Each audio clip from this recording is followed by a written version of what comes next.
Good morning, guys. I'm gonna test out this 3/8 extra long lock and flex head from Snap-on. I talked about it before. Last time I had to do something that was really tight. This thing flexed quite a bit. It did go right back into shape. As you can see, it's bone straight. So what I'll be working with today is this. I've been working on this Altima over the weekend. Had to do valve covers, plugs, and also need to get that oxygen sensor out. So I figured, oh man, that's a great chance, because those are always stuck in there pretty good, to see how well this ratchet, which I use to do everything else, I had to take, when you do the valve covers on these, you got to take the motor mounts out and everything, and it did really good on that. But I know that this oxygen sensor is going to be super stuck in there, so I'm going to bring you guys along as I do it, and you can see exactly what happens when you put a lot of pressure on this ratchet.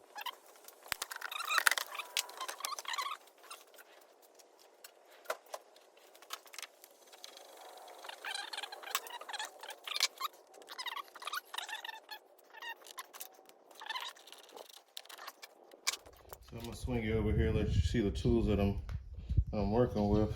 Now, because this is a 3/8 ratchet, and I need a 1/2-inch drive socket for that, which is going to be 7/8 on this guy. I'll be using an adapter to make this 1/2-inch drive, so I'm really going to be able to see, you know, how strong this thing is. Okay, so that's what I'm using. I got just a small set of my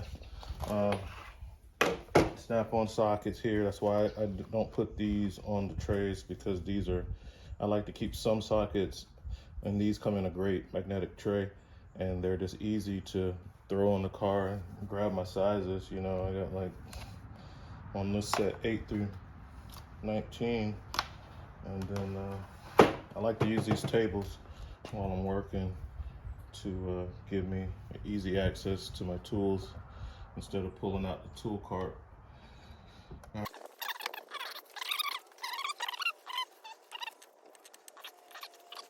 There we go. All right. Now that we have the connector loose, I do need to find my oxygen sensor sockets, but typically what's going to happen with those is, because it's in there so tight, they'll just flex and open up. So on the one that I'm throwing away, I normally just cut the wire off, use a regular 7/8 socket to get it off, use the oxygen sensor socket to get it back on. So I will do that. I'm going to compare my new part with my old one before I do that. And I'm using a Denso. Don't be cheap, guys. Do yourself a favor. Don't buy those cheap Chinese oxygen sensors. You're going to be chasing your tail with bad data on your scan tool, because you're not using the OEM type parts. And Densos, normally you'll see this on Toyotas. This is a Japanese vehicle. It is one of the options. A lot of people go with the Bosch.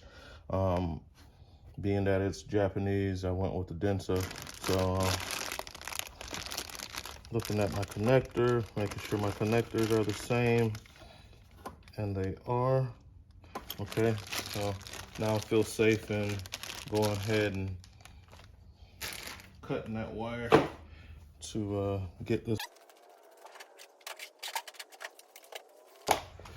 I went digging for my oxygen sensor kit. This is a master kit, and I will try it, but normally, this is the 7/8. Normally, they run so tight that they just flex, and it doesn't come off. But I will try it before I cut the wire.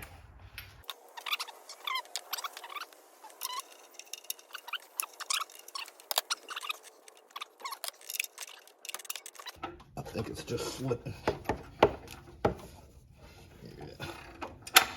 yeah, that popping noise is the middle stretching and stuff, so can't use that as I thought. Gonna cut the wire, use a normal 7/8 socket, and go to work.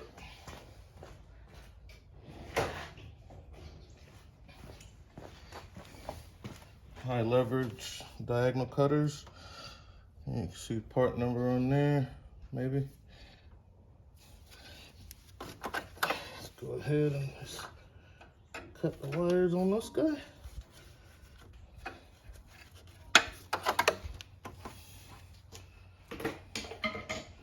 Now we're going in with the adapter. This is a Icon socket. I love the shallow broaching.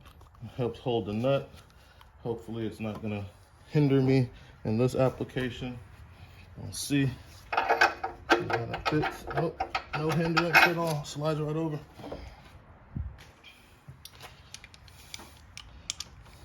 And I have my big, so normally I just use this, right? This is what I would use. This is you can see the part number, SLL80A, 1/2 inch, super heavy duty ratchet. I could just come in there. This thing's super heavy. I know it's not gonna have any problem. But I just wanted to see if this 3/8 guy would get it, and to see if it's gonna flex or what's gonna happen.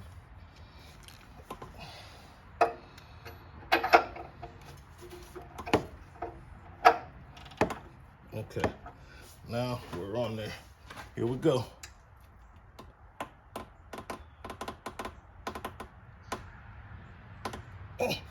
Yeah, she's flexing. She's flexing.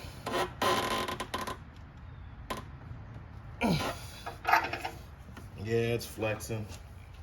It's bending this. It's going back into shape, but it's flexing it. So I normally wouldn't use that. I just wanted to see because I knew that'd be on super tight.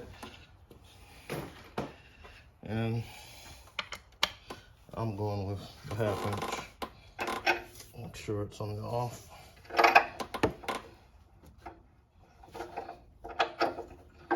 Okay.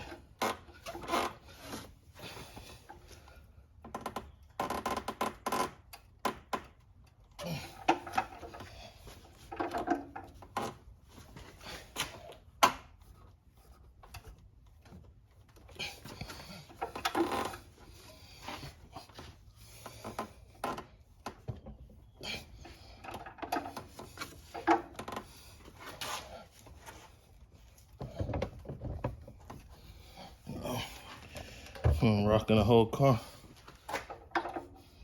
And it's slowly turning. Things in there tight. I didn't use any PB blaster, no WD-40. I'm just pulling on it.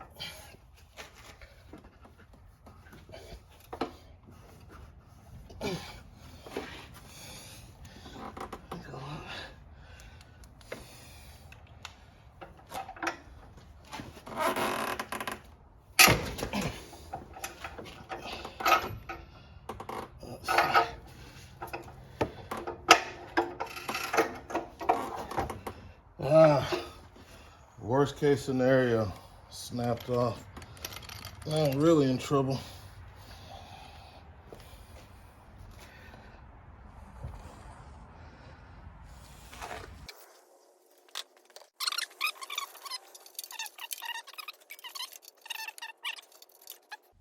Try to go find my extractor set, use my impact gun, just beat an extractor in there, and then try to use like an easy out and get that out of there with that.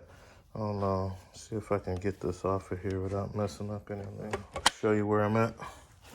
So just sheared right off. See that?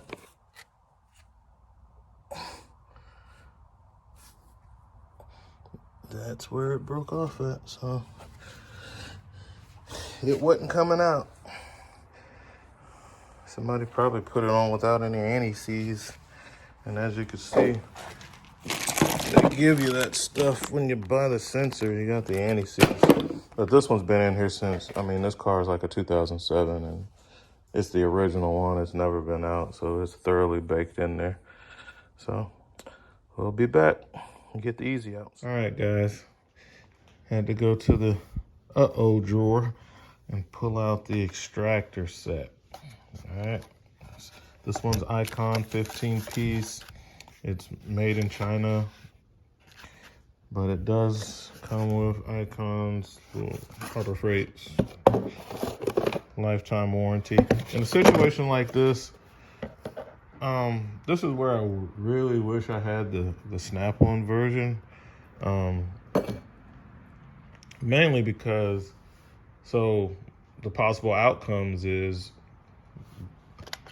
this may break off, probably right there, into the oxygen sensor, making even more work for me. I'm not really concerned because stuff like this has happened. It happens. You work on a lot of cars, you'll know. It's just a possibility. It happens. So it's not really a big deal. I'll try this, but if it doesn't work, you just have to take off the exhaust manifold, disconnect it from here, and walk over. So worst case scenario, I would have to take off the exhaust manifold and disconnect it right there at the catalytic converter. You know, just take off that shield and disconnect it right down there. You see the bolts. That whole piece comes out. If I didn't want to fool with it, let's take it to a machine shop and let them take it out, because I don't want to mess up the threads. I'm not gonna try to saw or cut, none of that. That's not a good idea.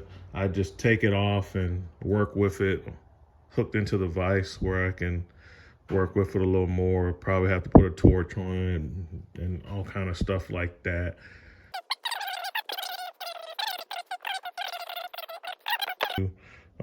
Sensor will go in there. So here's the broken off one. As you can see, sheared right off, and it is Nissan Denso. So I'm glad I got, that's what Japanese cars, I'm gonna get the Denso stuff because that's what they normally use. And as you can see, that's what was in here. This is the original one. It's never been out. You can see the bluing. This thing has been way overheated, and you know, it is what it is. So we got the extractor set here.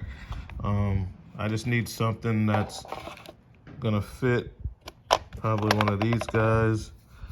I'm gonna put it into the other part that's on the vehicle and tap it in. Try to get it out that way. I'm gonna use an impact wrench this time. I probably could have fit an impact wrench in here to start with, which probably it could have, I would have had a 50-50 chance impact wrench would have either brought it out, the impacting could have helped knock the rust loose, and I wouldn't be in this pickle, or the power of the impact could have just still snapped it off. It would have been a toss up, but yeah, I'm just gonna get that guy in there and try to get it out, and that'll be that. All right, guys, so worst case scenario, it snapped off in there. Was not able to get it out. Those Icon Easy Outs, super stout, man. They didn't break, but when I had the Easy Out in there and trying to turn the rest of the old O2 sensor out, it snapped the whole bung off. So no big deal. They sell these pieces that hold the oxygen sensor in. They're only $5.